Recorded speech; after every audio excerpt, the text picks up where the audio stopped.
દેવભૂમિ દ્વારકામાં વરસાદની ઘટ હવે ખેડૂતો માટે ચિંતાનો વિષય બની છે। ખંભાળિયા અને કલ્યાણપુર તાલુકાના 20થી વધુ ગામોમાં પાણીની ગંભીર સમસ્યા સર્જાતા ખેડૂતો, માલધારીઓ અને સરપંચોએ મોવાણ ગામે બેઠક યોજી હતી। ઓછા વરસાદના કારણે પાક સુકાઈ રહ્યો છે અને પશુઓ માટે ઘાસચારાની અછત પણ ઊભી થઈ છે। ખેડૂતોની એકમાત્ર માંગ છે કે સૌની યોજના મારફતે તાત્કાલિક નર્મદાનું પાણી છોડવામાં આવે।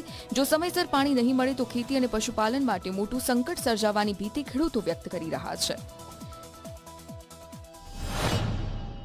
हाल गुजरात में वरसाद है पर देवभूमि द्वारका में वरसाद है मिनिमम 4% वरसाद है। तेथी मोहन गाम में देवभूमि द्वारका जिला खंभाळिया तालुका में वरसाद ने कारण कपरी परिस्थिति खेडूनी है और हाल में पानी प्रश्न बहुत है।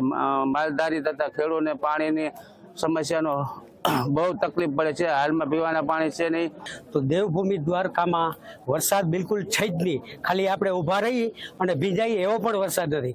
खेडूए एवा वरसाद में एक वखत बी नाखी दीधुं तो बी उग्યું नहीं। पाछो 5-6 દી પછી પાછો વરસાદ આવ્યો, એમાં પાછી વાવણી કરી અને ખેડૂએ ટૂંકમાં બી લીધા અને વાવી દીધા।